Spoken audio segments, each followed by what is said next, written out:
कौसल्या सुप्रजा रामपूर्वा सन्ध्या प्रवर्तते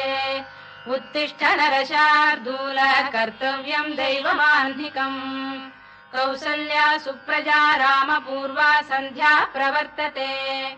उत्तिष्ठ नरशार्दूल कर्तव्यम् दैवमाह्निकम् उत्तिष्ठोत्तिष्ठ गोविन्द उत्तिष्ठ गरुडध्वज उत्तिष्ठ कमलाकान्ता त्रैलोक्यम् मङ्गलम् कुरु उत्तिष्ठोत्तिष्ठ गोविन्द उत्तिष्ठ गरुडध्वज उत्तिष्ठ कमलाकान्ता त्रैलोक्यम् मङ्गलम् कुरु मातः समस्त जगताम् मधुकैटभारे वक्षो विहारिणि मनोहर दिव्यमूर्ते श्रीस्वामिनि श्रुत जनप्रियदानशीले श्रीवेङ्कटेश दयिते तव सुप्रभातम् मातः समस्त जगताम् मधुकैटभारे वक्षो विहारिणि मनोहर दिव्यमूर्ते श्रीस्वामिनि श्रुत जनप्रियदानशीले श्रीवेङ्कटेश दयिते तव सुप्रभातम् तव सुप्रभातमरविन्दलोचने भवतु प्रसन्नमुखचन्द्रमण्डले विधिशङ्करेन्द्रवनिताभिरर्चिते वृषशैलनाथ दयिते दयानिधे अत्र्यादिसप्तऋषयः समुपास्य सन्ध्याम् आकाशसिन्धुकमलानि मनोहराणि आदाय पादयुगमर्चयितुम् प्रपन्नाः शेषाद्रिशेखर विभो तव सुप्रभातम् पञ्चाननाब्ज भव षण्मुखवासवाद्याः त्रैविक्रमादिचरितम् विबुधास्तु वन्ति भाषापतिः पठति वासरशुद्धिमारात् शेषाद्रिशेखर विभो तव सुप्रभातम् ईषत्प्रफुल्ल सरसीरुहनारिकेलपूगद्रुमादिषु मनोहर पालिकानाम् आवाति मन्दमनिलः सह दिव्यगन्धैः शेषाद्रिशेखर विभो तव सुप्रभातम् उन्मील्य नेत्रयुगमुत्तम पञ्जरस्थाः पात्रावशिष्ट कदलीफलपायसानि भुक्त्वा सलीलमथकेलिशुकाः पठन्ति शेषाद्रिशेखर विभो तव सुप्रभातम् तन्त्री प्रकर्ष मधुरस्वनया विपञ्च गायत्यनन्दचरितम् तव नारदोऽपि भाषा समग्रमसहृत्करचाररम्यम् शेषाद्रिशेखर विभो तव सुप्रभातम् भृङ्गावळी च मकरन्दरसानुविद्ध झङ्कारगीत निनदैः सह सेवनाय गिर्यात्युपान्त सरसी कमलोदरेभ्यः शेषाद्रिशेखर विभो तव सुप्रभातम् योषा गणेन वरदध्नि विमथ्यमाने घोषालयेषु दधिमन्थन तीव्र घोषाः रोषात् कलिम् विदधते ककुभश्च कुम्भाः शेषाद्रिशेखर विभो तव सुप्रभातम् पद्मेश मित्र शतपत्र गतालिवर्गाः हर्तुम् श्रियम् कुवलयस्य निजाङ्गलक्ष्म्या भेरी निनादमिव बिभ्रति तीव्रनादम् शेषाद्रिशेखर विभो तव सुप्रभातम् श्रीमन्नभीष्टवरदाखिल लोकबन्धो श्री श्रीनिवास जगदेक दयैक सिन्धो श्रीदेवतागृह भुजान्तर दिव्यमूर्ते श्रीवेङ्कटाचलपते तव सुप्रभातम् श्रीमन्नभीष्टवरदाखिल लोकबन्धो श्री श्रीनिवास जगदेक दयैक सिन्धो श्रीदेवतागृह भुजान्तर दिव्यमूर्ते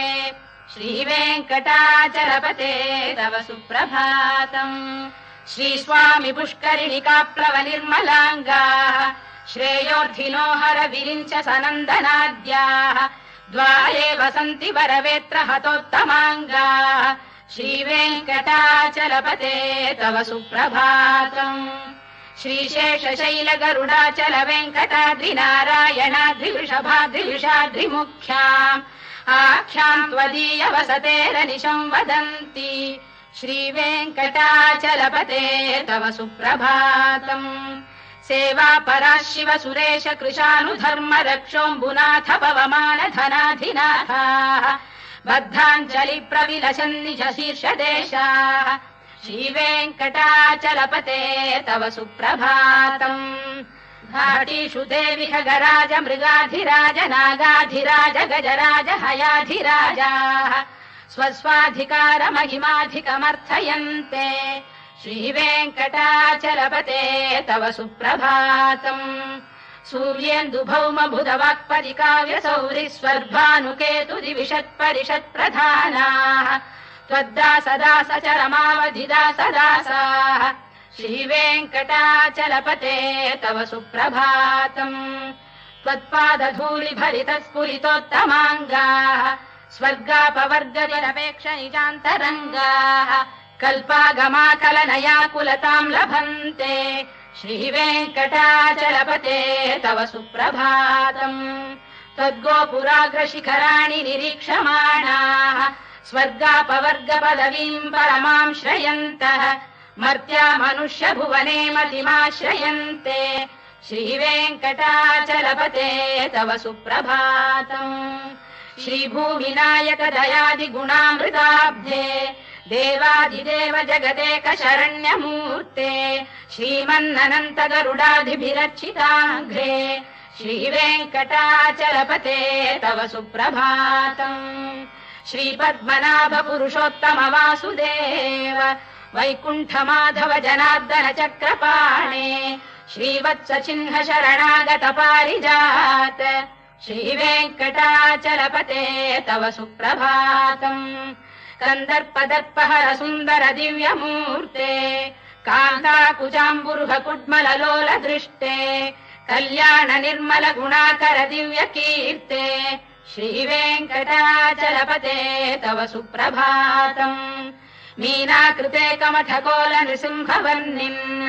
स्वामीन् परश्वत तपोधन रामचन्द्र शेषांश रामयदुनन्दन कल्किरूप श्रीवेङ्कटाचलपते तव सुप्रभातम् लेलालवङ्ग घनसार सुगन्धितीर्थम् दिव्यम् वियत्सरिति हेम घटेषु पूर्णम् धृत्वाद्य वैदिक शिखामणयः प्रहृष्टाः तिष्ठन्ति वेङ्कटपते तव सुप्रभातम् भास्वानुदेति विगचानि सरोरुहाणि सम्पूरयन्ति निनदैः कगुभो विहङ्गाः श्रीवैष्णवास्ततमर्थितमङ्गलास्ते धामाश्रयन्ति तव वेङ्कट सुप्रभातम् ब्रह्मादयः सुरवराः समहर्षयस्ते सन्तः सनन्दन मुखास्तव योगिवर्याः धामान्तिके तव हि मङ्गलवस्तु हस्ताः श्रीवेङ्कटाचलपते तव सुप्रभातम् लक्ष्मीनिवास निरवद्य गुणैक सिन्धो संसार सागर समुत्तरणैकसेतो वेदान्त वेद्य निज वैभव भक्त भोग्य श्रीवेङ्कटाचलपते तव सुप्रभातम् लक्ष्मीनिवास निरवद्य गुणैक सिन्धो संसार सागर समुत्तरणैकसेतो वेदान्त वेद्य निज वैभव भक्त भोग्य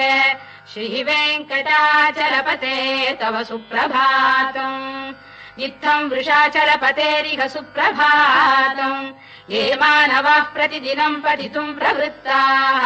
तेषाम् प्रभात समये स्मृतिरङ्गभाजाम् प्रज्ञाम् परार्थसुलभाम् परमाम् प्रसूते इत्थम् वृषाचलपतेरिह सुप्रभातम् ये मानवाः प्रतिदिनम् पठितुम् प्रवृत्ताः तेषाम् प्रभात समये स्मृतिरङ्गभाजाम् प्रज्ञाम् परार्थसुलभाम् परमाम् प्रसूते कमलाकुचूचुक कुङ्कुमतो नियतारुणितातुलनीलतनो कमलायतलोचन लोकपते विजयी भव वेङ्कटशैलपते कमलाकुचूचुक कुङ्कुमतो नियतारुणितातुलनीलतनो कमलायतलोचन लोकपते विजयी भव वेङ्कटशैलपते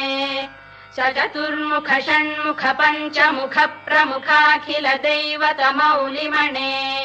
शरणागत वत्सल सारनिधे परिपालय माम् वृषशैलपते अतिवेलतया तव दुर्विषहैरनुवेलकृतैरपराधशतैः भरितम् त्वरितम् वृषशैलपते परया कृपया परिपाहि हरे अधिवेङ्कटशैलमुदारमतेर्जनताभिमताधिकदानरतात् परदेवतया गदितान्निगमै कमलादयितान्न परम् कलये कलवेणुरवावशगोपवधू शतकोटिवृता स्मरकोटिसमात् प्रतिवल्लविकाभिमतात् सुखदात् वसुदेवसुतान्न परम् कलये अभिराम गुणाकरदाशरथे जगदेकधनुर्धर धीरमते रघुनायक राम रमेश विभो वरदो भवदेव दया जलधे अवनीतनया कमनीय करम् रजनीकर चारुमुखाम्बुरुहम् रजनीचर राजतमो मिहिरम् महनीयमहम् रघुराममये सुमुखम् सुहृदम् सुलभम् सुखदम् स्वनुजम् च सुखायममोघशरम् अपहाय रघुद्वहमन्यमहम् न कथञ्चन कञ्चन जातु भजे विना वेङ्कटेशम् ननाथो ननाथ सदा वेङ्कटेशम् स्मरामि स्मरामि हरे वेङ्कटेश प्रसीद प्रसीद प्रियम् वेङ्कटेश प्रयच्छ प्रयच्छ विना वेङ्कटेशम् ननाथो ननाथः सदा वेङ्कटेशम् स्मरामि स्मरामि हरे वेङ्कटेश प्रसीद प्रसीद प्रियम् वेङ्कटेश प्रयच्छ प्रयच्छ अहम् दूरतस्ते पदाम्भोजयुग्म प्रणामेच्छयागत्य सेवाम् करोमि सकृत्सेवया नित्यसेवा फलम् त्वम् प्रयच्छ प्रयच्छ प्रभो वेङ्कटेश अज्ञानिना मया दोषानशेषान् विहितान् हरे क्षमस्वत्वम् शेषशैलशिखामणे अज्ञानिना मया दोषानशेषान् विहितान् हरे क्षमस्वत्वम् शेषशैलशिखामणे ईशानाम् जगतोऽस्य वेङ्कटपतेर्विष्णोः पराम् प्रेयसीम् तद्वक्षस्थल नित्यवासरसिकाम् तत्क्षान्ति संवर्धिनीम् पद्मालङ्कृतपाणिपल्लवयुगाम् पद्मासनस्थाम् श्रियम् वात्सल्यादिगुणोज्ज्वलाम् भगवतीम् वन्दे जगन्मातरम् ईशानाम् जगतोऽस्य वेङ्कटपतेर्विष्णोः पराम् प्रेयसीम् तद्वक्षस्थल नित्यवासरसिकाम् तत्क्षान्ति संवर्धिनीम् पद्मालङ्कृतपाणिपल्लवयुगाम् पद्मासनस्थाम् श्रियम् वात्सल्यादिगुणोज्ज्वलाम् भगवतीम् वन्दे जगन्मातरम् श्रीमन्कृपाजलनिधे कृत सर्वलोक सर्वज्ञ शक्तनत वत्सल सर्वशेषिन् स्वामिन् सुशील सुलभाश्रित पारिजात श्रीवेङ्कटेश चरणौ शरणम् प्रपद्ये श्रीमन्कृपाजलनिधे कृत सर्वलोक सर्वज्ञ शक्तनत वत्सल सर्वशेषिन् स्वामिन् सुशील सुलभाश्रित पारिजात श्रीवेङ्कटेश चरणौ शरणम् प्रपद्ये आनूपुरार्पित सुजात सुगन्धि पुष्प सौरभ्य सौरभकरौ समसन्निवेशौ सौम्यौ सदानुभवनेऽपि नवानुभाव्यौ श्रीवेङ्कटेश चरणौ शरणम् प्रपद्ये सद्यो विकासि समुदित्व रसान्द्र राग सौरभ्य निर्भर सरोरुह साम्यवार्ताम् सम्यक्षु साहस पदेषु विलेखयन्तौ श्रीवेङ्कटेश चरणौ शरणम् प्रपद्ये रेखामयध्वज सुधाकलशातपद्रवज्राङ्कुशाम्बुरुह कल्पक शङ्ख चक्रैः भव्यैरलङ्कृततलौ परतत्त्वचिह्नैः श्रीवेङ्कटेश चरणौ शरणम् प्रपद्ये ताम्रोदरद्युतिपराजित पद्मरागौ बाह्यैर्महोभिरभिभूत महेन्द्रनीलौ उद्यन्नखांशुभिरुदस्त शशाङ्कभासौ श्रीवेङ्कटेश चरणौ शरणम् प्रपद्ये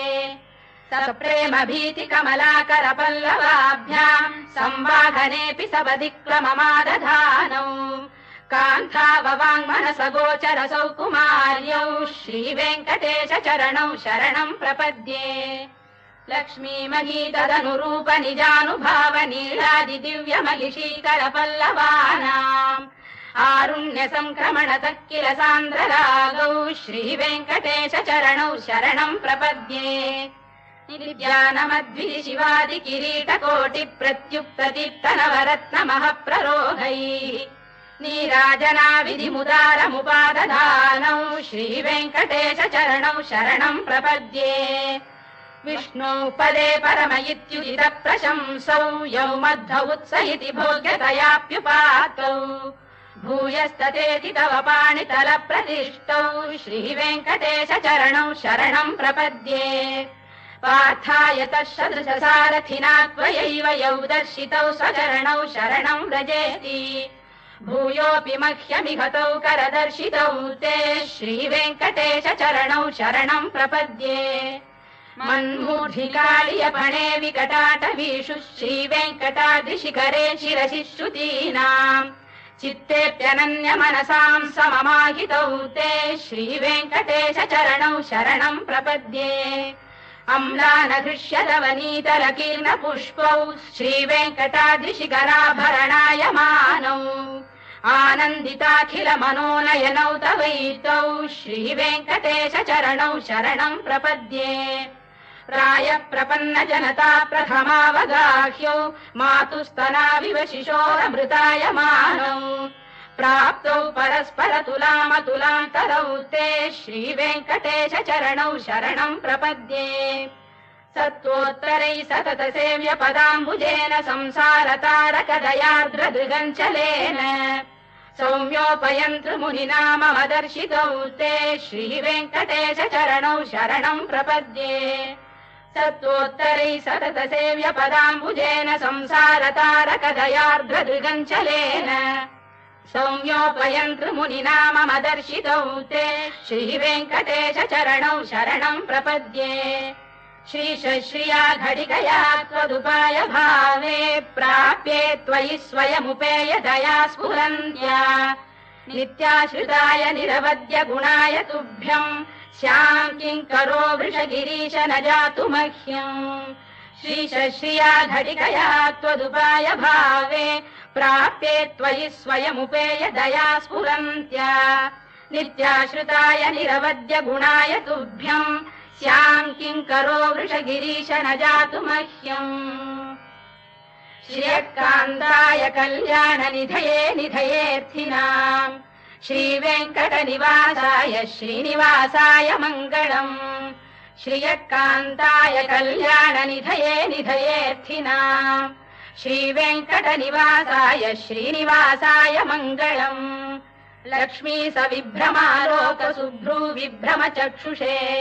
चक्षुषे सर्वलोकानाम् वेङ्कटेशाय मङ्गलम् श्रीवेङ्कटाद्रिशृङ्गाग्रमङ्गलाभरणाङ्ग्रये मङ्गलानाम् निवासाय श्रीनिवासाय मङ्गलम् सर्वावयव सौन्दर्य सम्पदा सर्वचेतसाम् सदा सम्मोहनायास्तु वेङ्कटेशाय मङ्गलम् नित्याय निरवध्याय सत्यानन्द चिदात्मने सर्वान्तरात्मने श्रीमद्वेङ्कटेशाय मङ्गलम्